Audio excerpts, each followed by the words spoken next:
I power walked down to that pile of gummy bears and back. I should probably set the pile out further, or closer, so I can get at them. So I can get at him. Hey guys, happy Friday. How goes it? How you guys doing? Welcome to another episode of the Power Up Podcast. It's a show that just looks at pop culture and what's happening. Good, bad, ugly, sometimes spiritual. Stuff taking place inside of the old pop culture world. I am your host, Power Cat Greg, or Greg, if you want to call me that. Whatever, it don't matter. None of this matters. But hope you guys are having a good day. We've got some good handful of news articles we can check out. And if you're new and you enjoy the show, make sure to hit that like and subscribe button. Turn on notifications to get notified when I go live. Whether that's on this show or my game streaming.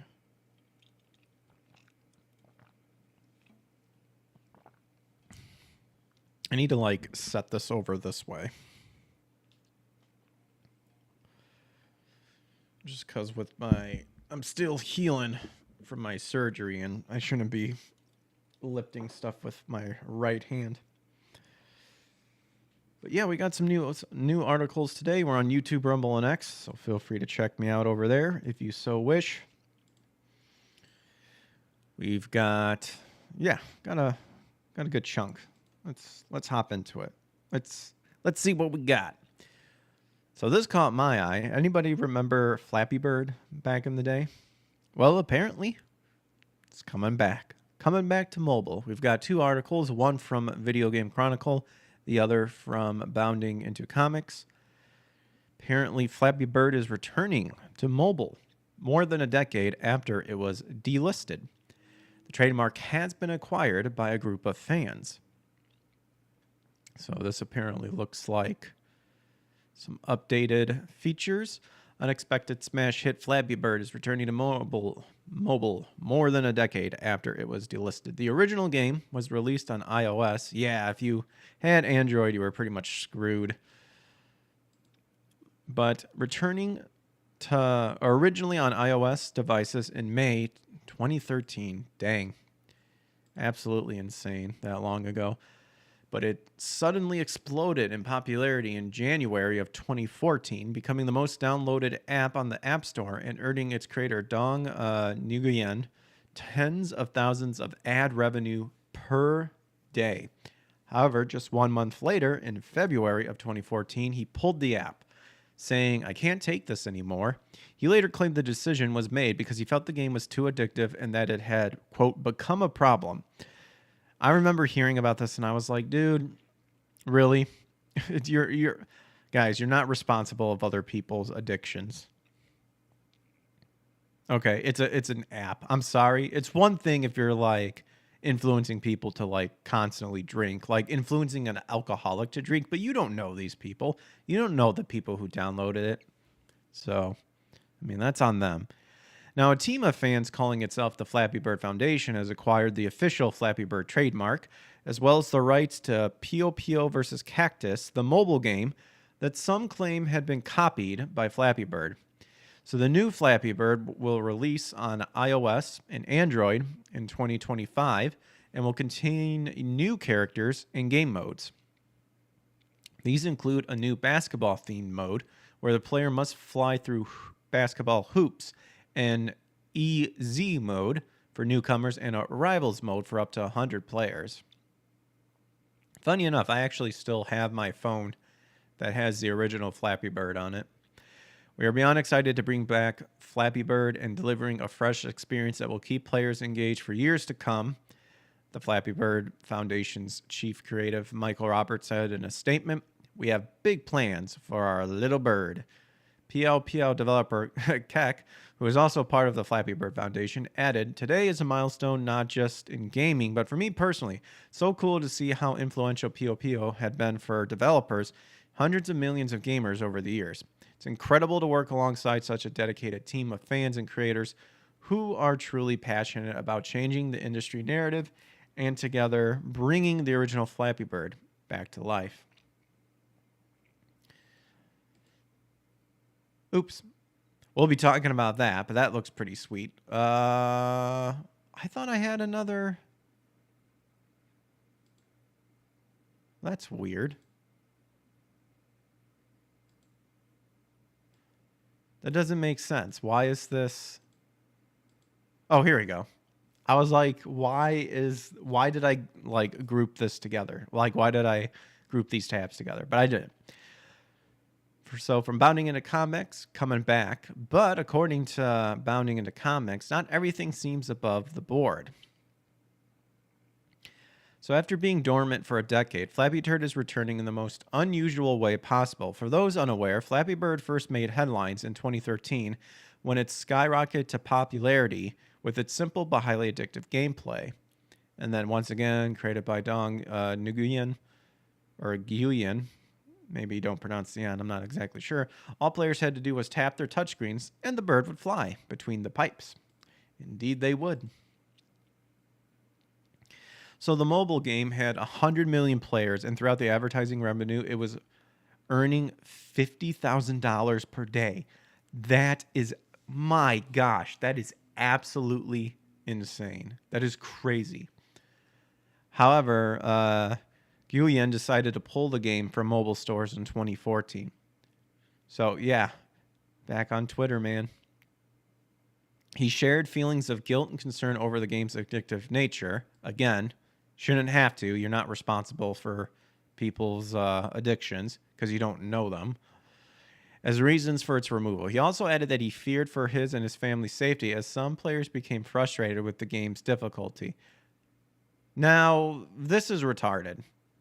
Not for him being afraid, but for people getting mad because it's difficult. Just don't play it. He publicly stated that he had no intention of bringing Flappy Bird back or selling its right. I'm going to move my mouse down here. But it is set to a comeback. And Nguyen has nothing to do with it. A group calling itself the Flappy Bird Foundation has announced plans to re-release the game with new features and game modes. Yeah, once it got shut down, like so many people made clone copies of it. And then according to the reports, it acquired the trademark from GameTech LLC, which had claimed the rights after Nguyen let them expire. Ah, okay. So he just let them expire. Wow. So, dude, they must have been monitoring that like crazy. And then once it was their time, they sniped for it. Kind of like an eBay auction. That's how I picture it. What remains unclear is how the group behind the new game obtained the rights and whether Nguyen had any role in the process. Court filing shows that GameTech Holdings took over the trademark in 2023 after it was deemed abandoned due to non-use. Okay.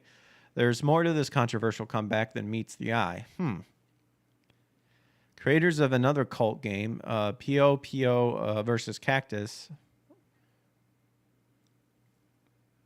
an earlier game that inspired Flappy Bird's creation, are also a part of the new release. P.O.P.O.'s characters are similar to those in Flappy Bird, and the internet didn't hesitate to accuse Dong of plagiarism. Yeah, I remember that. I remember people... I thought it was plagiarism more so of from Mario because of the pipes. Not this one. This further puts a glooming shadow over Flappy Bird's return.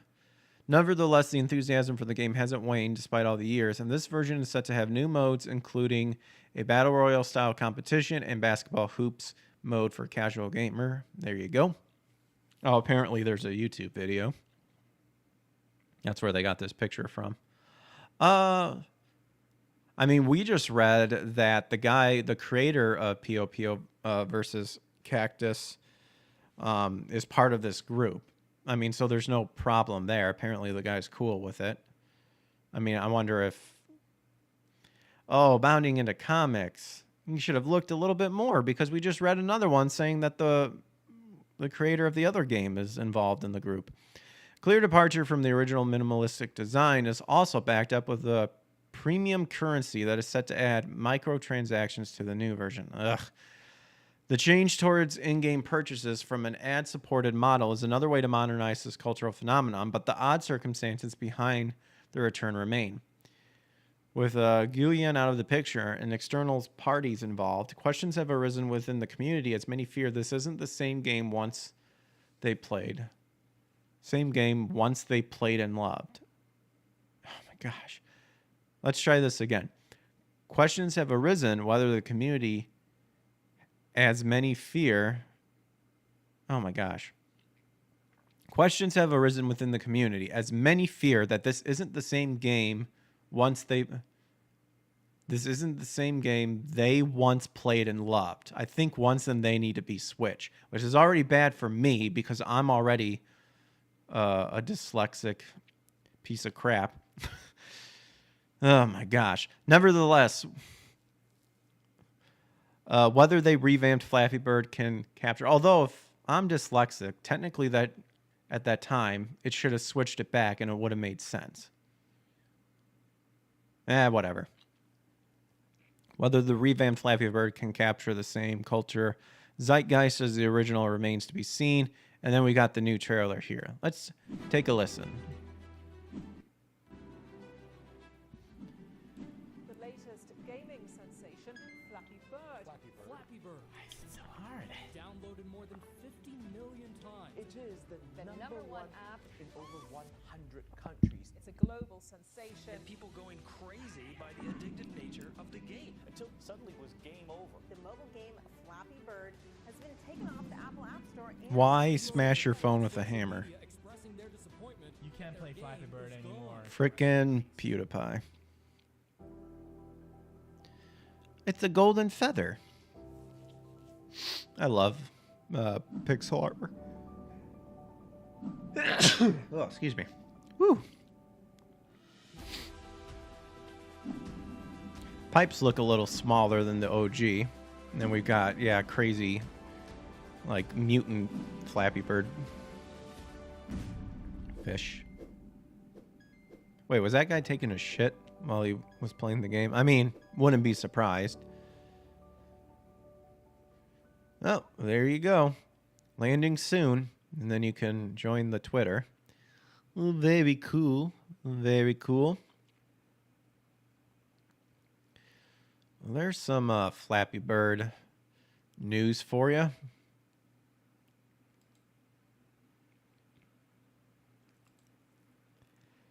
So sadly, a lot of legends apparently passing away this year. And it's quite sad, really.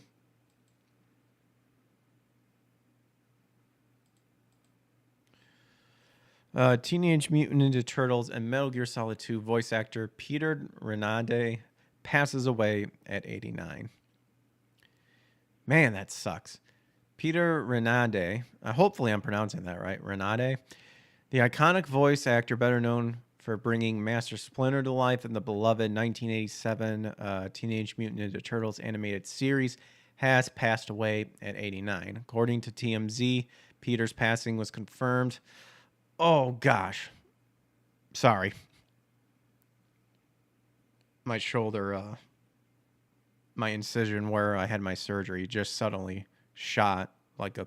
Ugh, I hate that. The random pain of just... Okay. Should be good. Was confirmed on Sunday when law enforcement conducted a welfare check at his Burbank home and found him deceased in his residence. Oh, that sucks. Dang. Hopefully he just passed away peacefully. As of writing, the exact circumstances that led to the actor's death have yet to be officially determined. His niece, Mindy Zachary, noted to TMZ thanks to a problem with his air conditioning, a recent LA heat wave caused temperatures within her uncle's home to reach upwards of 90 degrees Fahrenheit. Wait, if you knew that, why? I mean, that sucks. Why'd you let him stay in 90-degree Fahrenheit? Anyway, regardless, Peter's family does not suspect foul play and thus does not feel that his death requires any further investigation. All right. Renade's career spanned nearly 6 decades, encompassing a wide range of roles in film, television, and video games, including Richard Amos in Metal Gear Solid 2, Sons of Liberty, right down there. Uncle Sam in Batman, The Brave and the Bold, and Grapple in the original 1985 Transformers animated series. The Transformers. Sorry. Probably should get the in there. Disney park goers may also recognize him as the voice of numerous ride characters, including Henry in Country Bear Jamboree, Captain Nemo in 20,000 Leagues Under the Sea Submarine Voyage, and Abraham Lincoln, Vampire Hunter? No, in the Hall of Presidents. I actually saw that video, that movie. Abraham Lincoln, Vampire Hunter. That is a treat.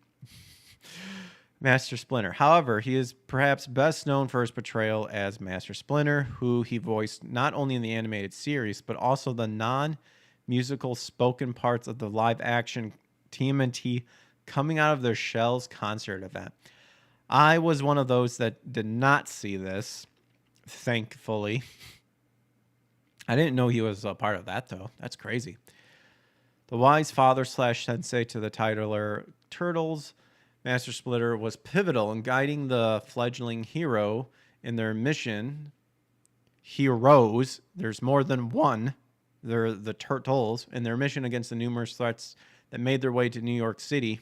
And it was thanks to Renede's distinctive voice and nuanced performance that the character's depth and heart was truly communicated to the audience.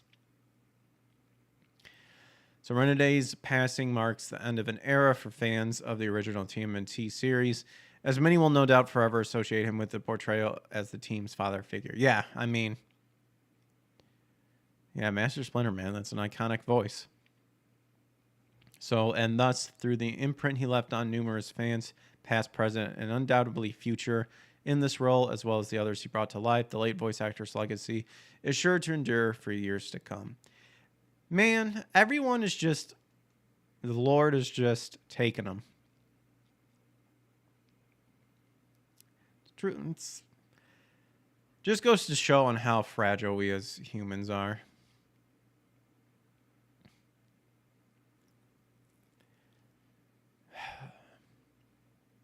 Well, rest in peace, Peter Renede.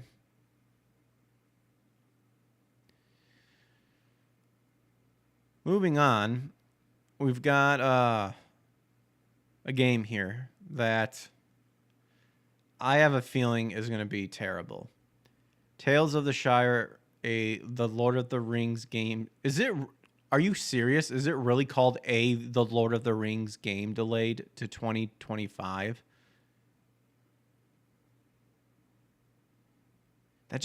I feel like this could have been titled better. Tales of the Shire, a quote Lord of the Rings game. It's the that's throwing me off. I don't think that's the title. No, it is. Down here. Publisher, Private Division, and developer Weta Workshop have announced a delay for Tales of the Shire, the Lord of the Rings. That just sounds terrible. Could they not have made a better title for this? Oh my gosh. Their new farming life game set in Tolkien's Middle-earth.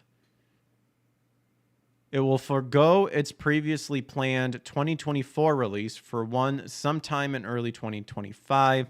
All of here at Weta Workshop are excited to have you join us in the Shire, a peaceful corner of J.R.R. Tolkien's world, the company says in a statement. When a new hobbit steps into Bywater for the first time, we want that moment to be everything you're hoping for. To ensure we deliver that vision, it will now be launched early in 2025. The biggest thing is if it has anything of the wording modern audience or something of that nature attached to it, it's dead on arrival. So we know what's going to happen. To make up for the delay, a Hobbit Day showcase for the game is planned for September 22nd, so that's coming up here in 11 days? Or no, 9 days. Oops, I went forward, not backwards. So when it launches, it'll be available for Windows PC, Steam, via Steam, Xbox Series, Switch, PS5. And then you can read a full review trailer. Apparently, we can discover, decorate, and share in this idyllic corner of Middle Earth. Join friendly hobbits and familiar faces awaiting your arrival. Create your own hobbit as you set forth in Bywater. Though not yet established as an official village in Hobbiton, play a part in helping the quaint town flourish. Greet comfort at the door as you decorate your own hobbit hole. Tend to your garden, fish at the clear ponds, forage wild fruits and herbs, trade with townsfolk, prepare homemade meals so that you can share, foster relationships. I'm assuming this is like one of those Sims sort of thing. I don't know. Those are usually not my cup of tea. Ugh. So that Park Place also has one here.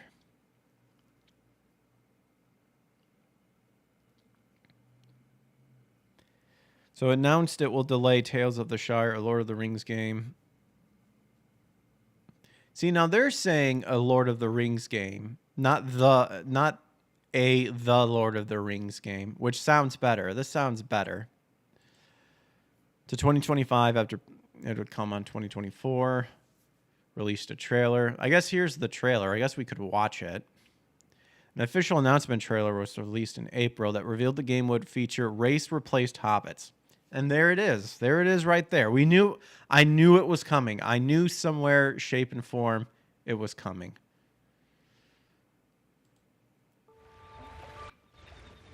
There are many tales of Middle Earth. Tale. Cool. Skip this. This is one of new.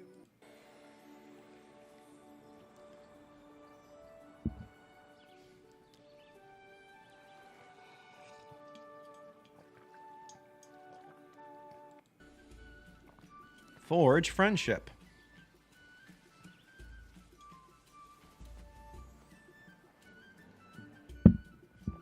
Oh yeah, right there. Right there too.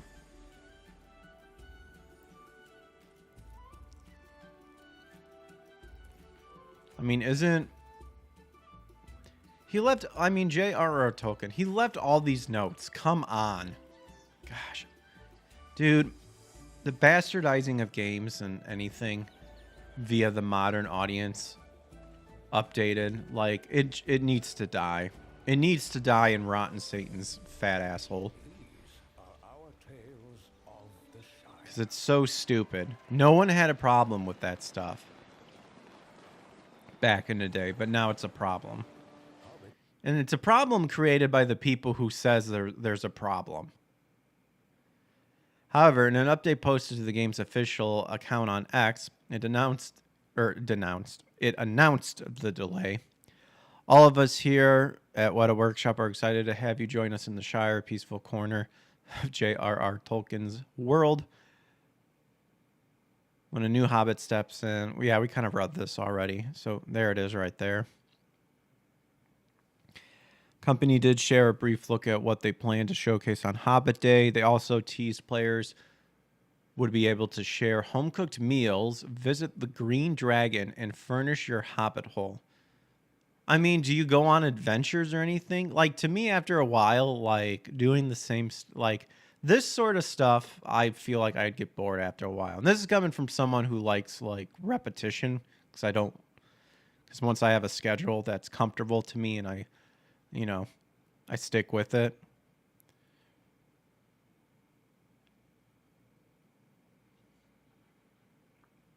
Okay, we kind of like read all this already. You do all this stuff. Unwind in a place where what matters most are all the little things. Help bring the community together to achieve village status by Bywater. Experience delight in Tales of the Shire, The Lord of the Ring Pass. Damn it, game. I mean, I guess it's the official title. That does not roll off the tongue well.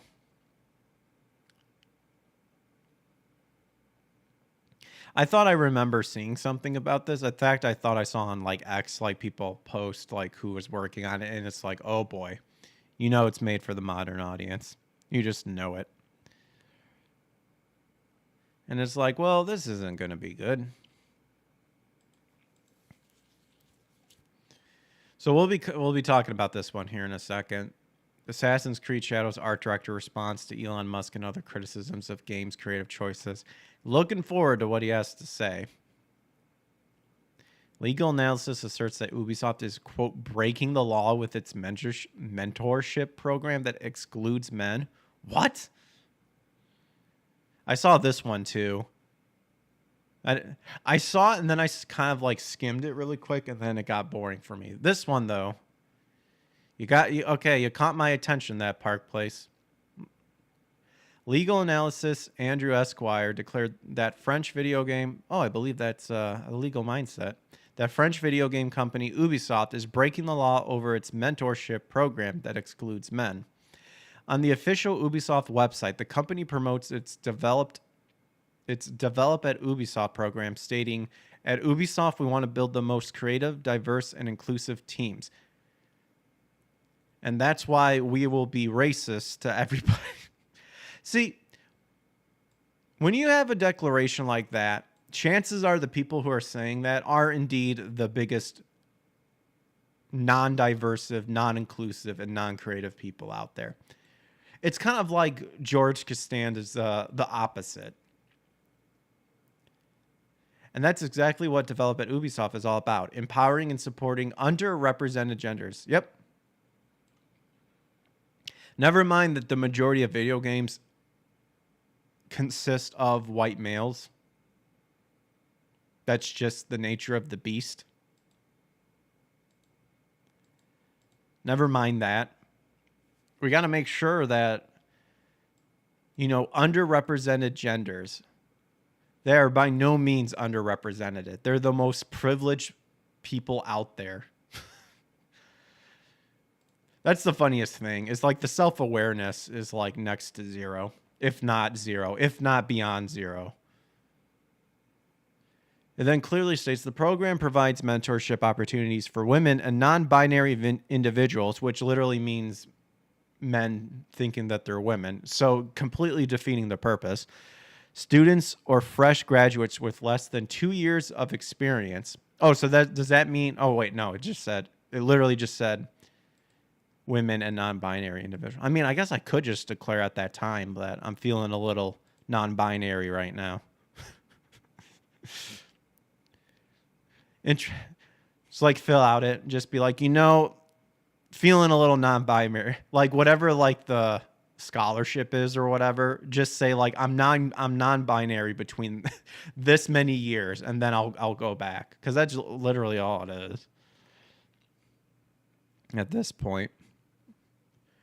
Interested in video games to develop their skill set in game design and programming? We want to empower you to learn, grow, and become the very best developer that you can be. Be the very best developers that you can be, and then work on bastardized shit games and then get fired later because they got to let go of people because they're not making enough money.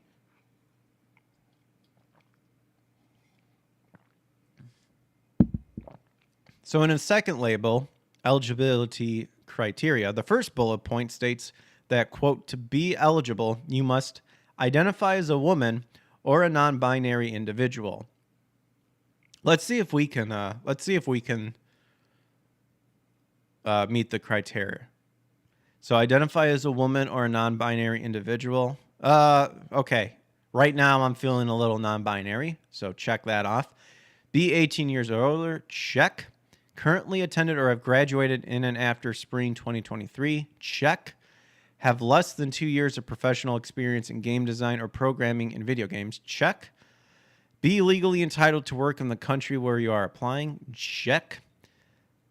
Apply to only one location, sure, check. Wherever the location is, and submit an individual entry. Team entries will not be considered, check. Sweet. So far, we meet the criteria, baby. Specific to Toronto, fuck.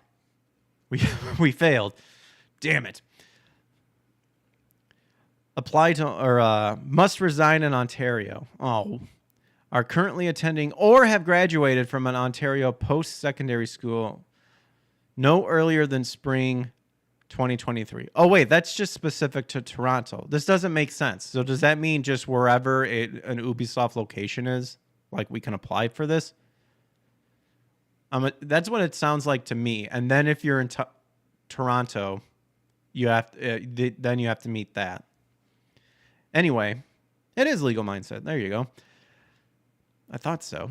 Esquire reacted to this mentorship program and its promotion on Ubisoft's LinkedIn account during a recent live stream on his Legal Mindset YouTube channel where he said, "This is illegal." He continued, "A special mentorship program.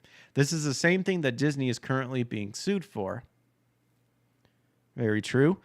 He brought up the post on Ubisoft's website and also stated, with more people playing video games than ever before, it is important for us to help build an inclusive entertainment industry that reflects the diversity of the players. No. The most important thing is to make a fucking good video game.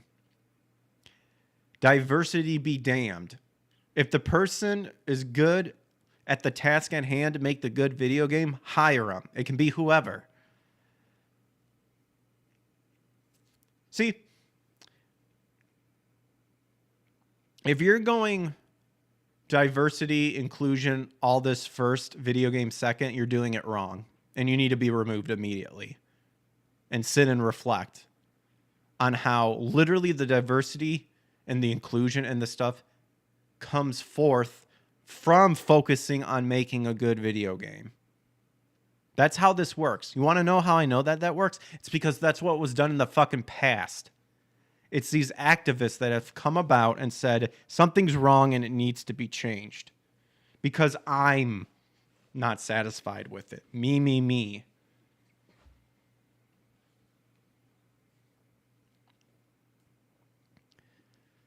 So Esquire commented, "Really? Because if it reflects real players, then it should be a bunch of straight men." Exactly. Gosh. Just saying that it should be by and large straight men. Not entirely, not wholly, mostly. And now there's diversity because some of them will be Asian. So there you go, right? But it would be a bunch of a fucking dudes if you want to match the player base. I think that's a Andrew quote. I mean, I'm not going to get on him because, I mean, you've heard me stutter. It was just this. I know what he was getting at, though. I'm just busting your chops. Legal mindset. After reading the eligibility requirements, he added, "This is not okay, and this is something they're going to get in trouble for, and they should, by the way." I agree. Yeah, if it's exactly like what Disney's doing, then absolutely. Then slap that lawsuit on them. Ubisoft is one of the companies I want to financially get destroyed in the ground. Because apparently that's going to be the wake up call they need to stop fucking sucking at shit. Unfortunately, that appears to be what a lot of companies need to have happen to them. It's how life works sometimes. You have to hit the absolute low to like finally realize that maybe I should change. Not hijack and infiltrate and go, "Well, I'm fine. It's all these other bigots that need to change."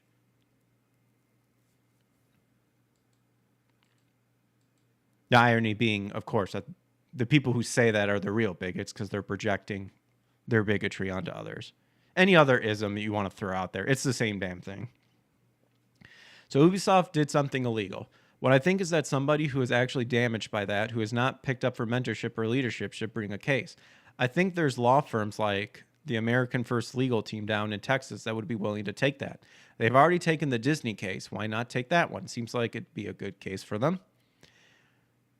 Or rather, oh wow, that was a rather short article, but that's okay.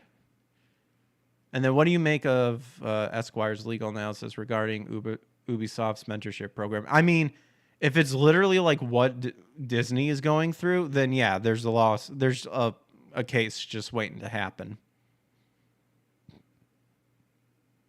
Which is interesting because if you brought in something like this specifically, then it's going to get down to the point of in court what is considered a woman in a non-binary. Now I say that because people in reality know what it is. It's a man or a woman. There's nothing else.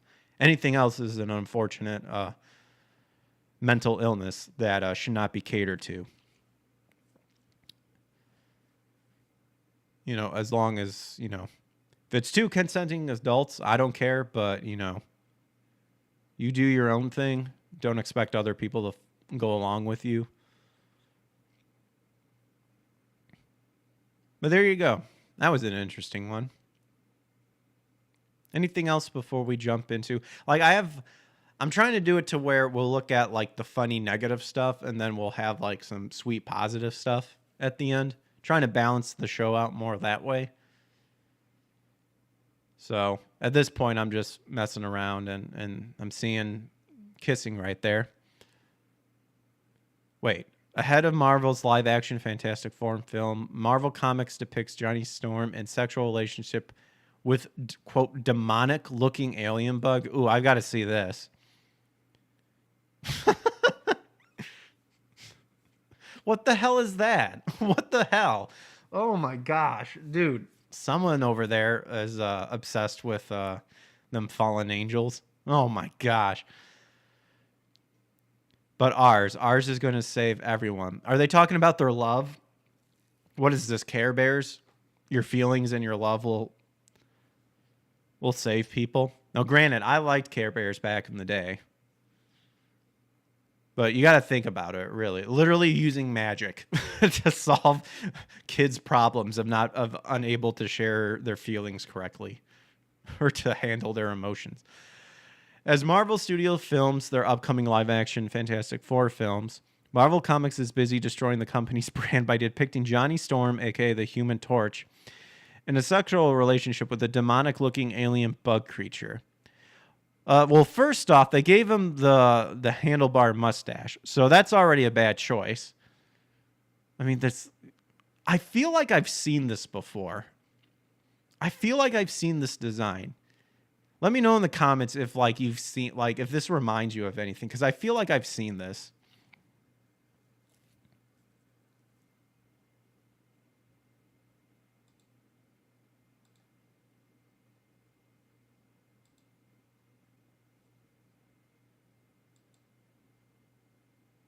I mean, sorry. Dude, Spectrum better not be stalling again. I have everything open. Maybe it's just buffering to catch up.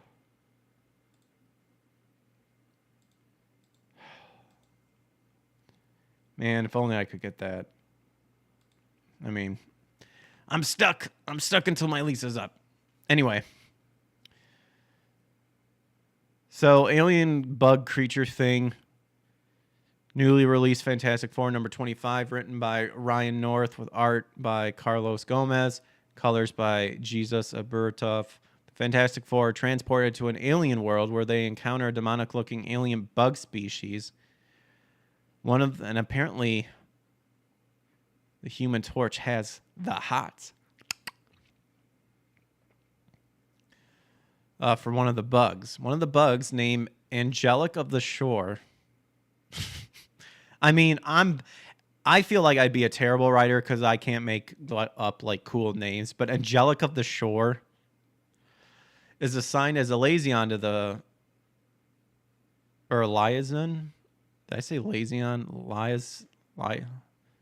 No, isn't that liaison? Whatever. I'm going to obsess over if I don't move on. To the Fantastic Four, and more specifically to Johnny Storm. Apparently, it got the hots for that Human Torch, I don't know, dong or something. The two apparently fall for each other, while Sue Storm compares and contrasts the anatomy of humans to the demonic bug-looking creature. The alien observes, but as Johnny of the Storm looks at me in awe and excitement and what I'm already recognizing as wonder written all over his face, I feel glad that I was the one chosen to be his liaison. Or there it is, liaison. I think that's how it's pronounced. I realize I like this. You know, it's one of those things where it's like, man, I should know this. It's like in the back of my head, but I just can't enunciate it correctly. I like this attention. Well, that's not good when you go invisible, because then they could see that flagging erection, that flagging alien erection.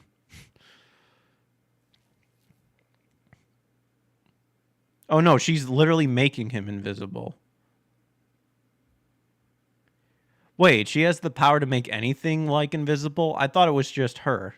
I don't know anything about the Fantastic Four lore. Anyway, from there the two discuss the moon while laying on the top of a roof. Eventually, Angelica of the Shore asks Storm if she can kiss them. Storm responds, I mean, I'd be lying if I said I wasn't thinking of asking you. Oh my gosh. This dialogue sounds so damn corny. But, what up, Komanga? How do we fuck? The comic depicts Storm over the top of the alien. In the next panel, the camera is just looking at a ball of light that Storm created hovering over top of them with the alien exclaiming, "Oh, Johnny."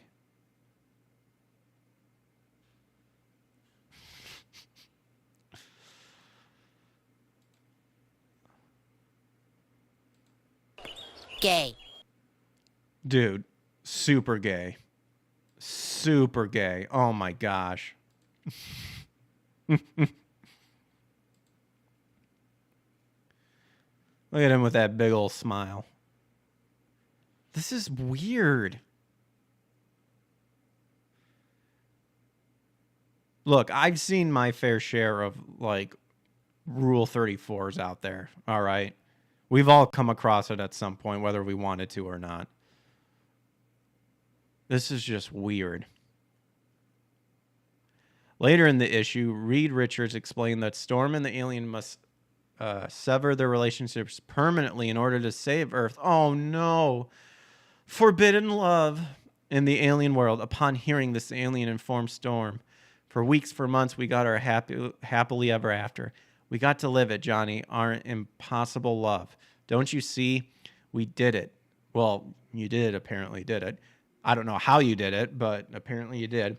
We get to remember that for the rest of our lives. Oh, gosh. I would desperately want my brain to be scrambled. Most people's love, most people's relationship. This can only save. Dude, who agreed to this? This just sounds awful. The alien adds, but ours is going to save everyone. How?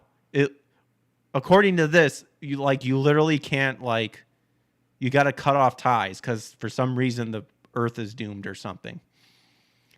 Then they tongue each other. This appears to be another piece of evidence that Marvel will go to its grave,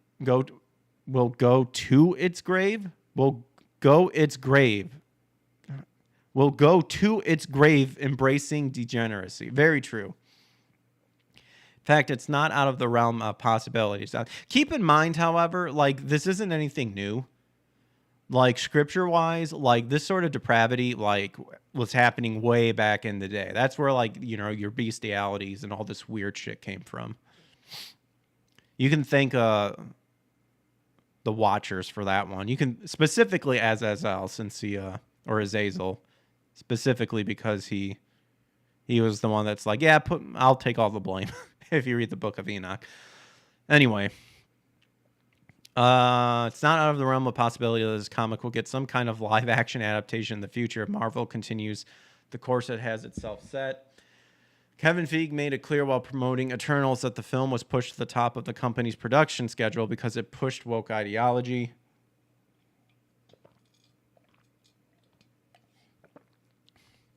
Eternals expands the MCU in terms of representation with its large international cast.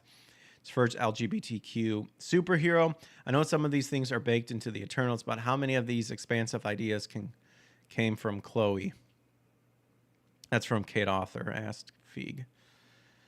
Then he responded, well, the notion of switching up the gender, sexualities, and ethnicities of the characters from the comics was baked in initially. That was part of what Nate Moore was really advocating from in moving Eternals to the top of the list for us to start working. What exactly the makeup was between when Nate put together his internal discussion document, which is how we always start on all of our projects, and what she came in and did, I don't recall exactly. They've still yet to, tell us what exactly what does this do for us? they act as though there's like some hidden ingredients inside of this in terms of like, it's the first LGBTQ superhero. It's the first large international cast. It's the first blah, blah, blah, blah, blah, blah, blah. It's like, okay, like what's the magic ingredient? The truth is that there's no special magic ingredient. It means nothing. They're not special.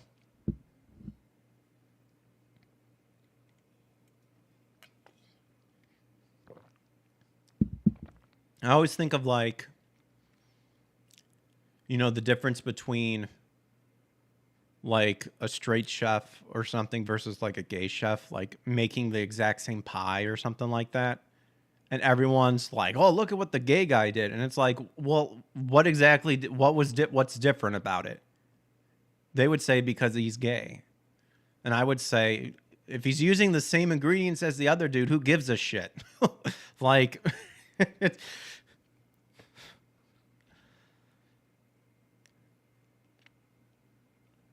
because that's what they want to try to sell, is that there's something special in there. And usually when you look deep into it, like there's nothing special, you know?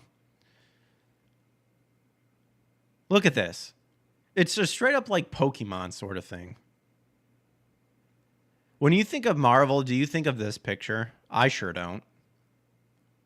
Notice how he has to carefully position his hands to hug her, because otherwise his hands would be straight up impaled. And then, of course, they gave him the handlebar mustache to further the gayness. This is what Marvel Comics is publishing in Fantastic Four Comics. Is this what we should expect for the upcoming live-action film? I wouldn't be. I'm not holding my breath. I wouldn't be surprised. What do you make of Marvel Comics depicting Johnny Storm in a sexual relationship with a demonic-looking alien bug? Nothing new. Like I've said, if you study scripture, you know, really dive in deep and stuff, you can find out crap about this. Straight up chimeras. I know when we think of chimera, we think of like, you know, the lion with like the snake tail and, you know, that sort of thing. But really, chimera is like an abomination of like tons of different types of animals and stuff like that. It's the fallen angels versions of everything. Because that's usually what it is. They, like fallen angels, demons, they can't create anything. They can only bastardize and like distort and stuff like that.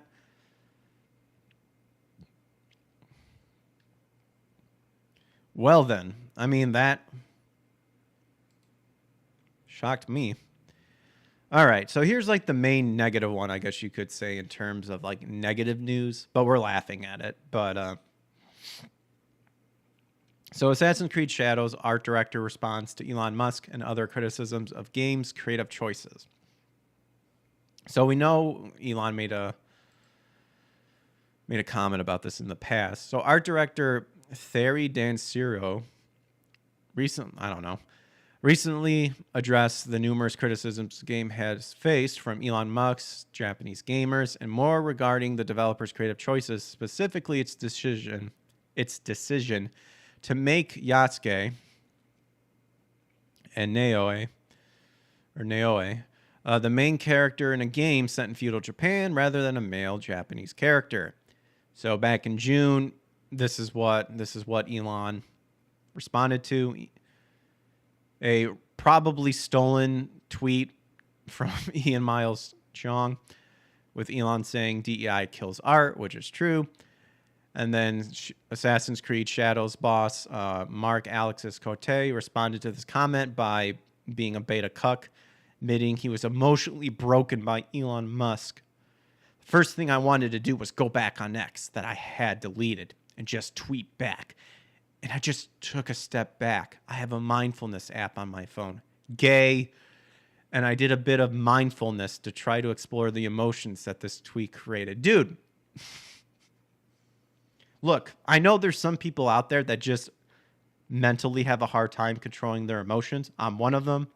I was diagnosed with ADHD, depression, high-functioning person with Asperger's, and stuff like that. So chemical-wise, yes, there's a little bit of imbalance in there. But dear Lord, I do not go to mindfulness app. I mean, I try to go to the scripture whenever I can. And sometimes your emotions get the best of you, but dear Lord. In a moment of sheer hypocrisy, he accused Elon of feeling hatred while at the same time indicating he had a bunch of hateful 3-word replies he wanted to say. For me, Elon, it's sad. He's just feeding hatred. I had a lot of 3-word replies that came to mind.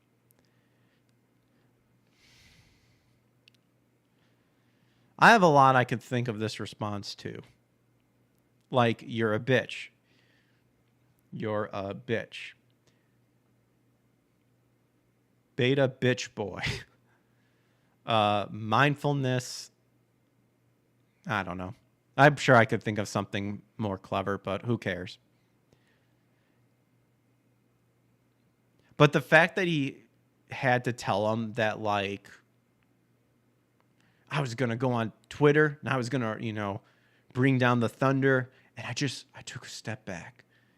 And as I pulled up my phone, the glimmering light of the mindfulness app shined in my lights and reminded me to explore it's like, oh my gosh, dude. A lot of times you can just admit to yourself, like, yeah, I'm angry.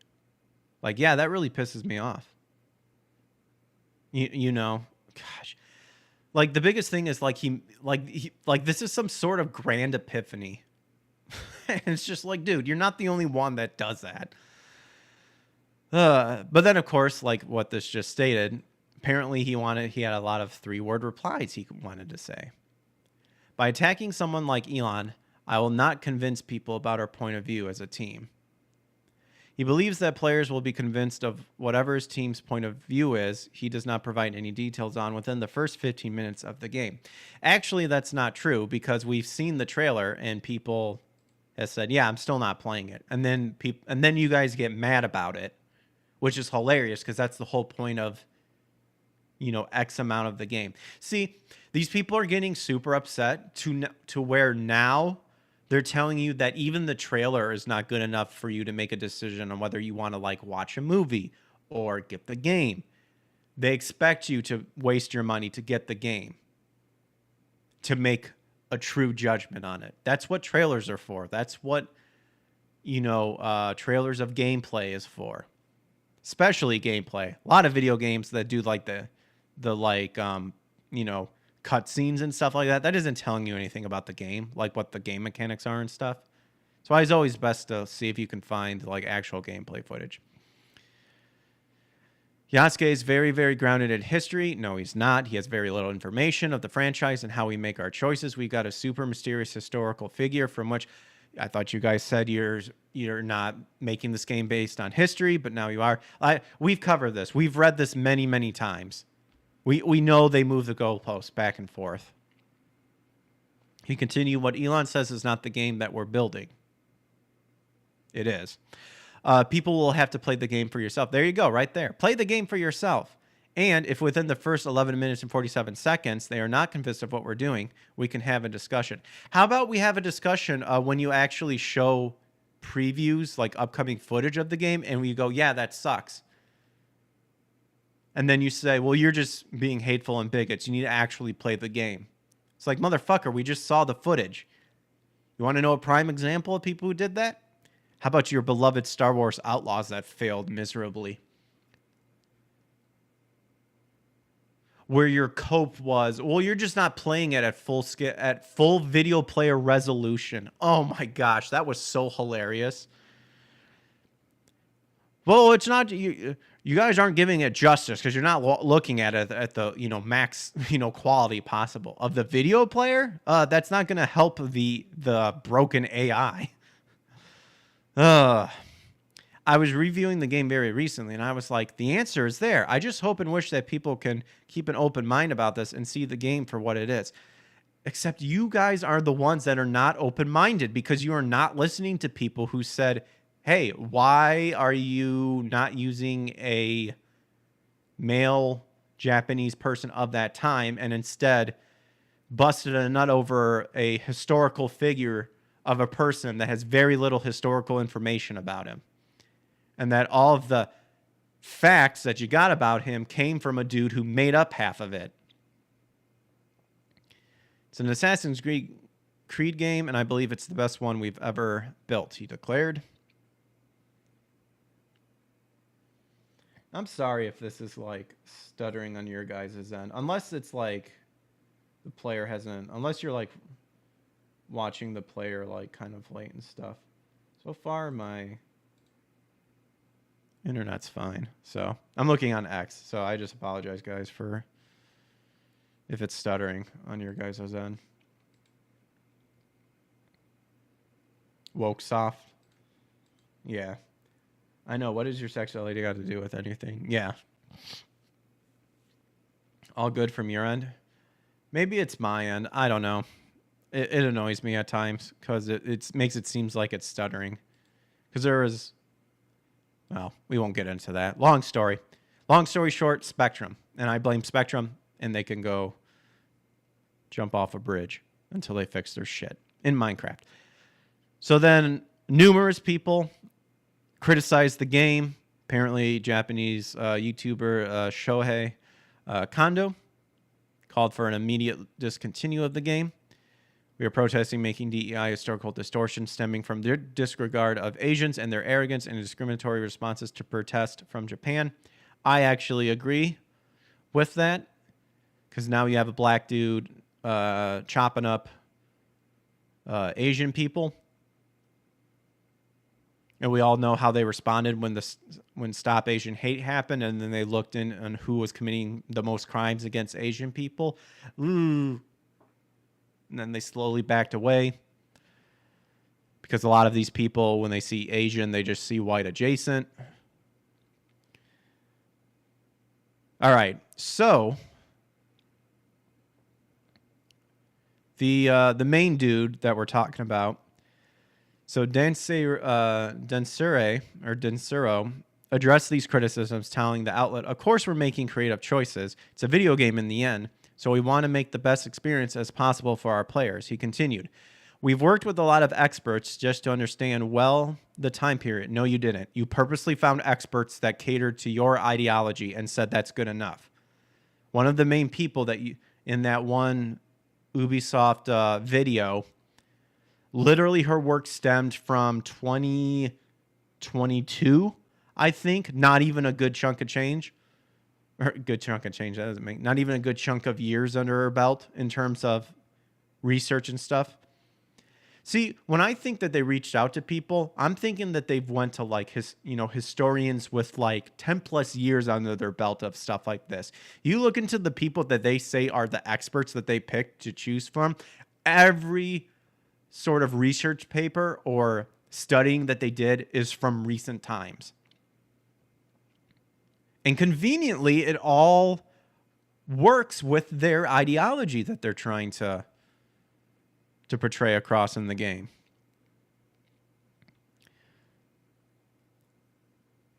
We did a lot of our own work. Well, there's the big problem right there, is that you guys suck at your work. And so we're making sure we depict this world in a respectful way. People are not talking...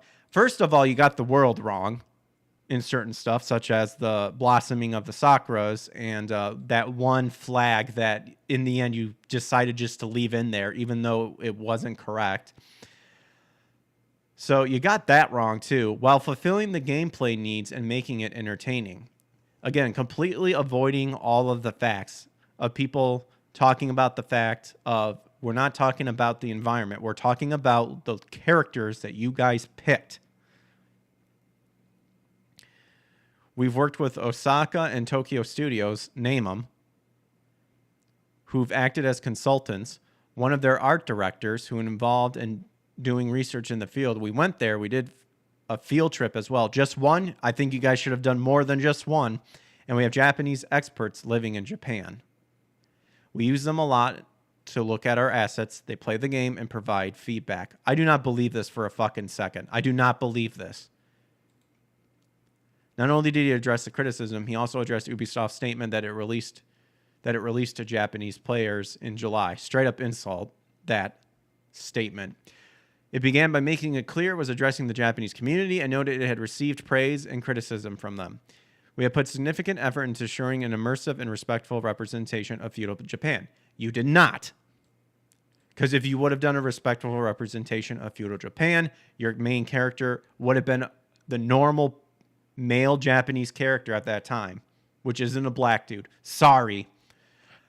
However, our intentions has never been to present any of our Assassin's Creed games, including Assassin's Creed Shadows, as factual representation of history, even though you literally are boasting on how much research and study you went into and how historically accurate the environment is. The fucking goalposts move, man, and historical characters. Instead, we aim to spark curiosity and encourage players to explore and learn more about the historical setting. We inspire them.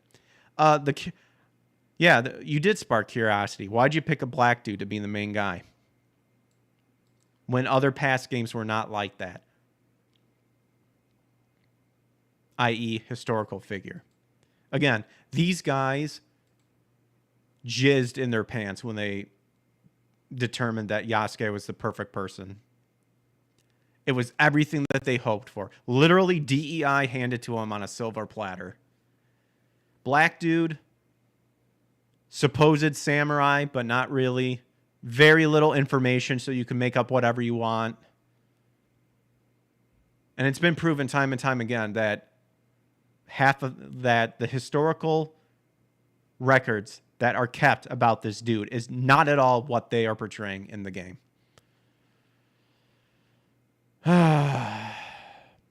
So I think they're just quoting like all this shit that we've read before.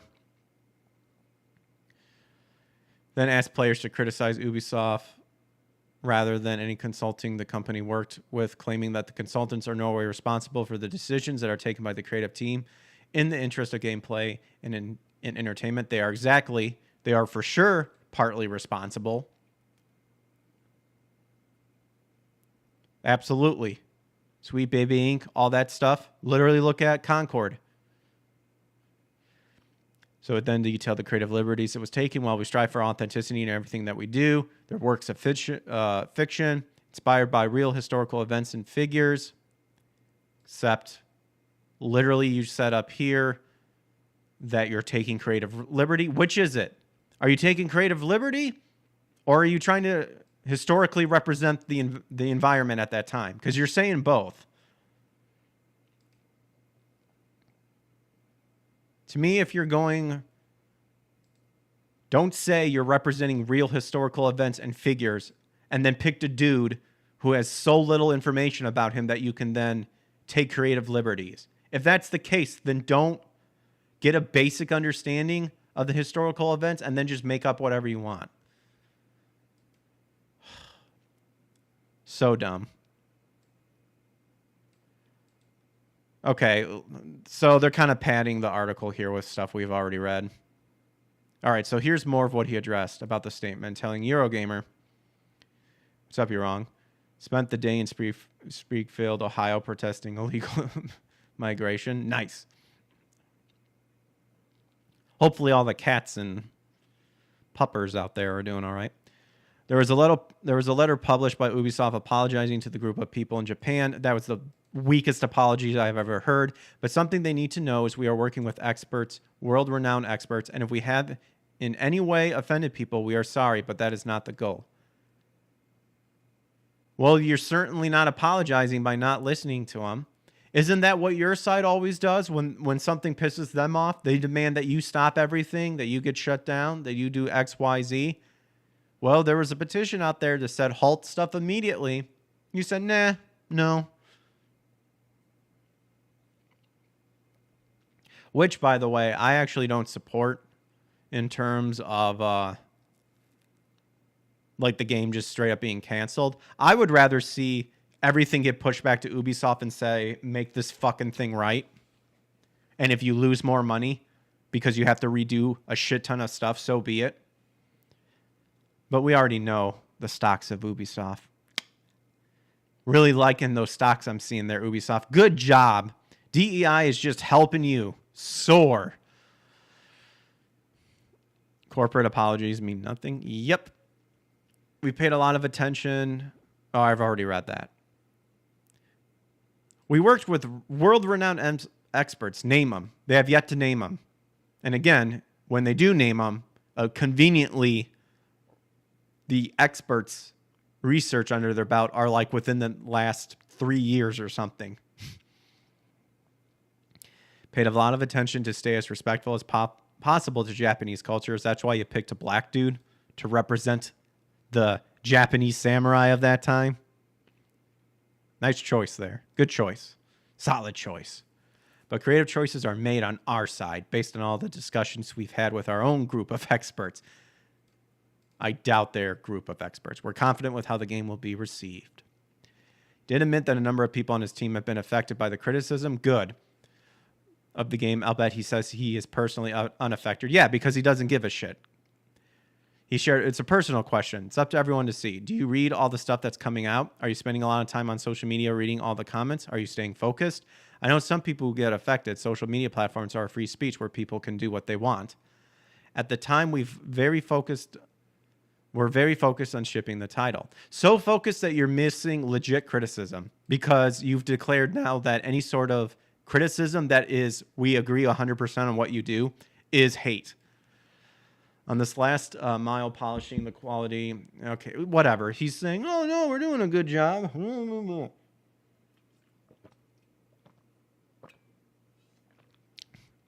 And then apparently the article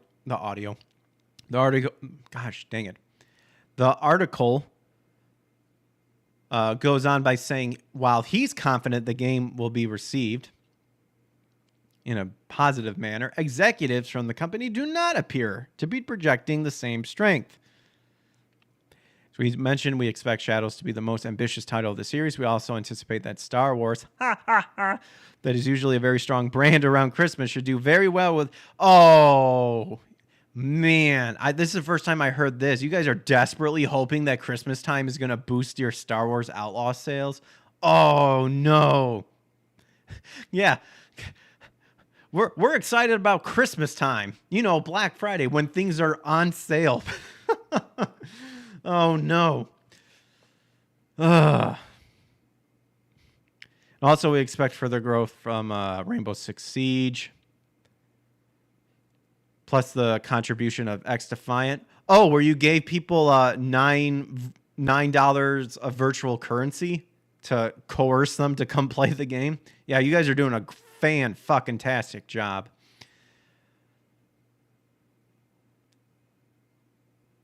So Guillemot was asked how he think it would be in being a bestseller. This time we can say we expect Assassin's Creed to be among the high sellers of the company so far. No, you're sweating bullets and praying and hoping Assassin's Creed can make up for all the garbage that you've released. You are praying and hoping, and I think you're done. I think Ubisoft is fucking done. Good. Obviously, it sucks if people lose jobs and shit like that. But at this point,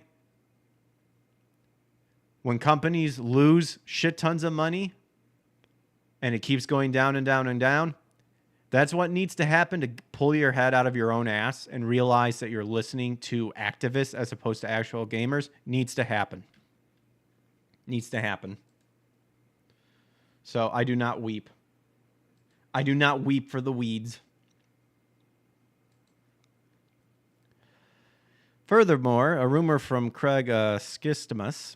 Oh, studying Craig, my boy, who owns and hosts the Side Scroller podcast, claims that Assassin's Creed shatters. Well, it is. It's shattering like the all-time low of pre-orders. Apparently, stuttering Craig saying that it's not looking good.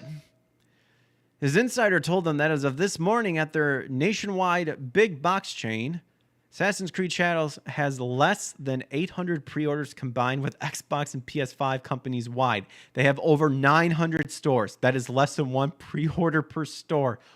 Holy crap, if that is true. That was from August 29th.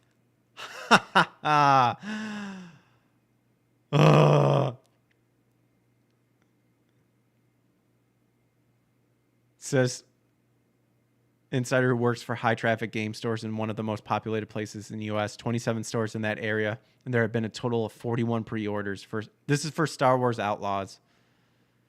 Oh, that was Star Wars Outlaws, and then this one was for Assassin's Creed. Oof. Ooh, Gerp. What do you make of Dan Saro's comments regarding the criticism the game has faced. We could bring Venom Greg again. Of what I think about his comments.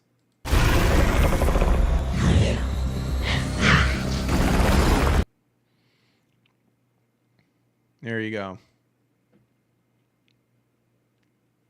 I'm pretty proud of that that thrown together animation. Didn't take that long, but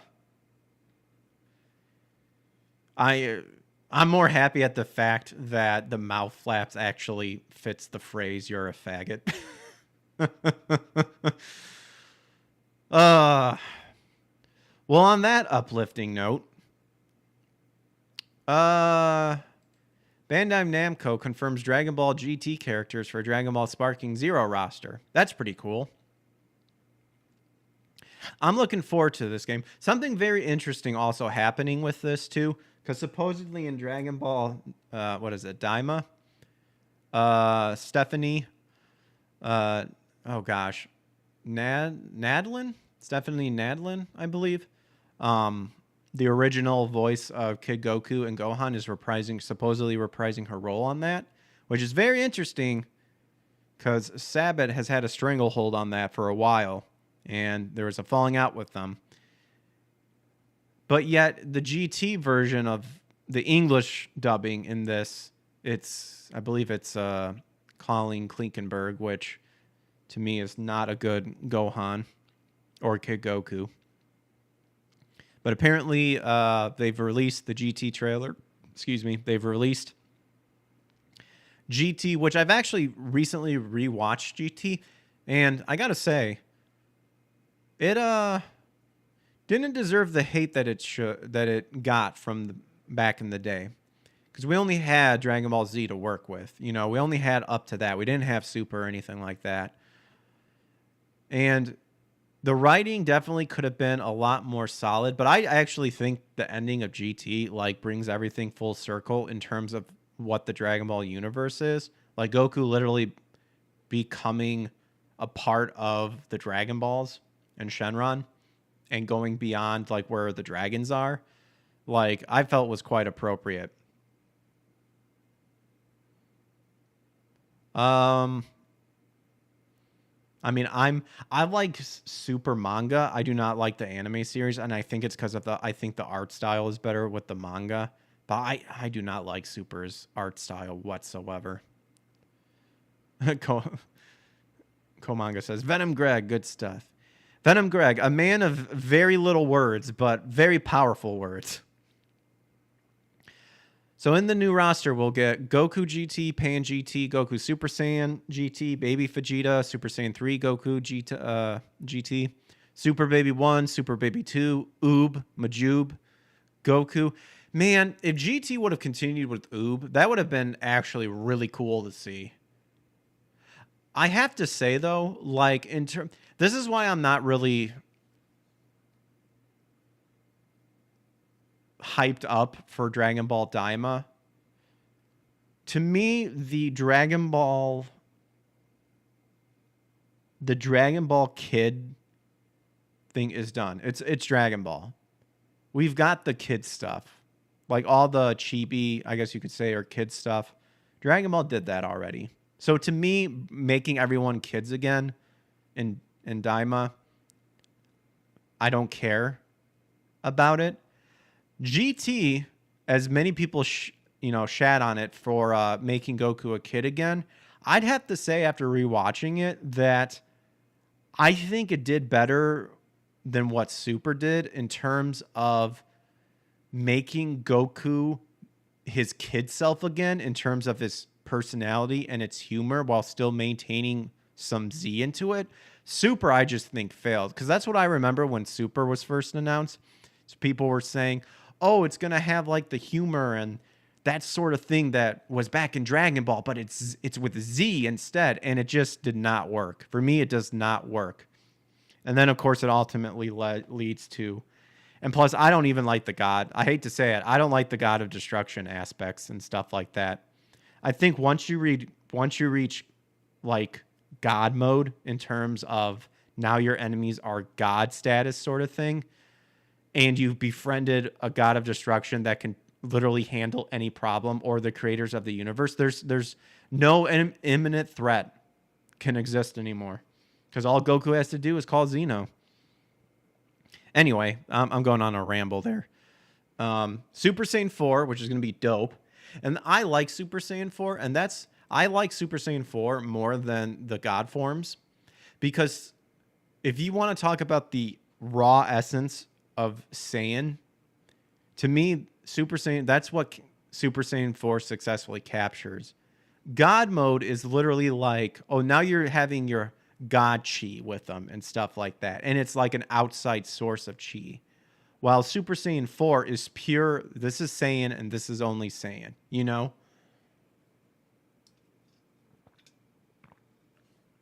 So they got Sin Shenron, Omega Shenron. Oh, they're not bringing, not even Nova or Ice Shenron. Because they had they had some moves that you could incorporate there.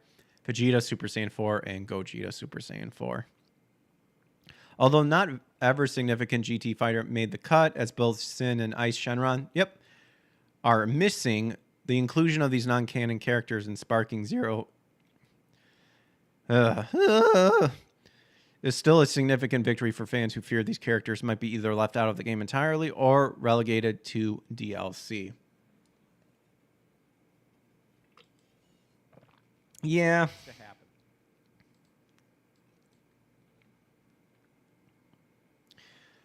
Yeah, I will say, again, after watching GT again, I definitely have more respect for it, because I was one of the ones that was like, oh yeah, GT sucks, stuff like that. But you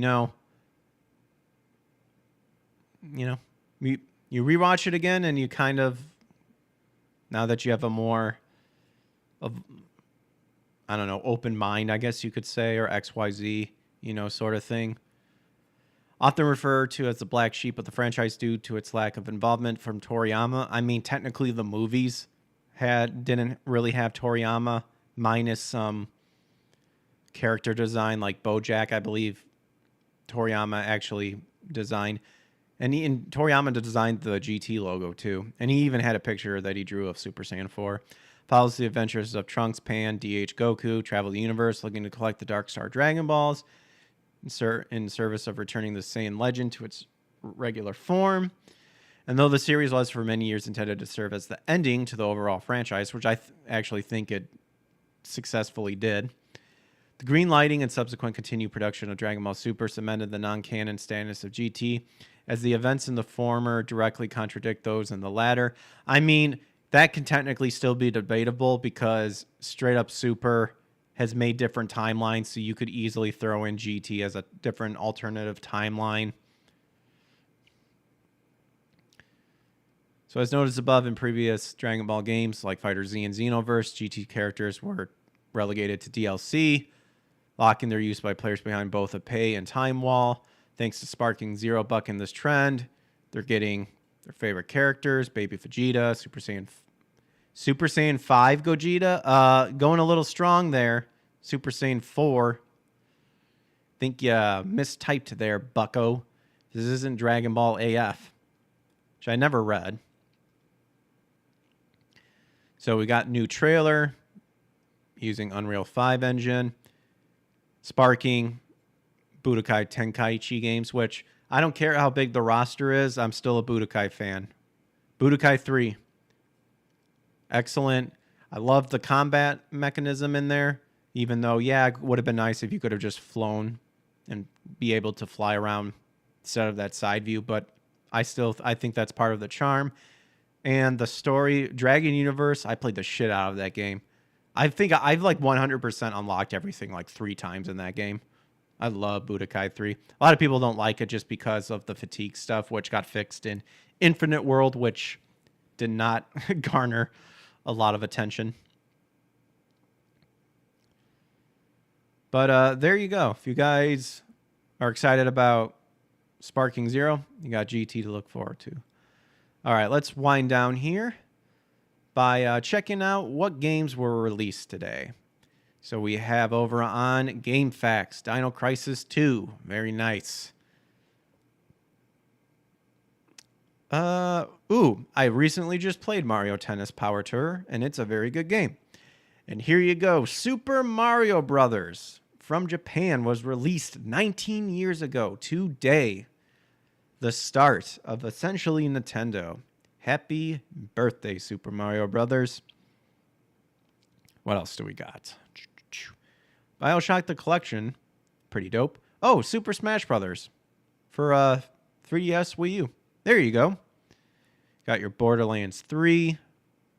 So some solid games in there. Solid. And then if we switch over to Moby games, they have a more like longer list, which I like. Again, Super Mario Brothers. Let's see if we can recognize anything.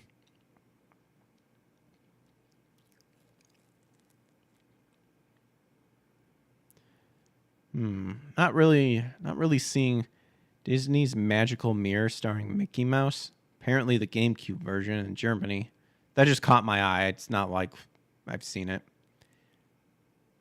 Happy birthday, Japanese, Italian, shroom addicted plumbers. Yep. Happy birthday. Happy birthday, Mario. You are the one coming down to Earth from planet Krypton. Lego Star Wars 2, the original trilogy, and the both Australia and French version.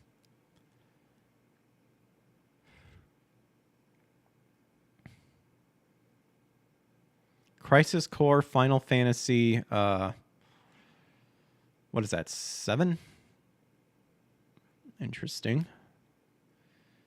Oh, here you go, Pokemon Platinum version. I actually played that one. I actually streamed that.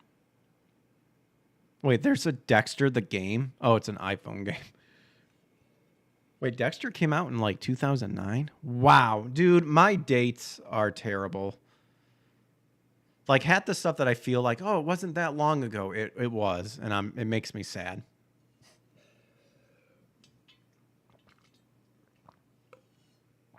Oh, nice. God of War Origins collection.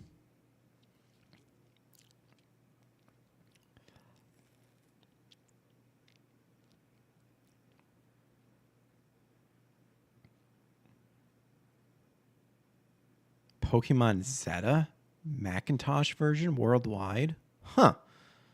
Never heard of that one before. It's amazing what you learn. Skimming through. BioShock Remaster. Yeah. And then BioShock the collection, so it was like, just get the collection. PS4 version of Dead Rising 2 was released. I mean, yeah, I'm trying to see like actual games, you know, not like re-releases and stuff. But I mean, I played the BioShock Collection edition, super solid. If that one leak that I saw a while ago about BioShock 4 coming out, that's gonna be sick. It's gonna be dope.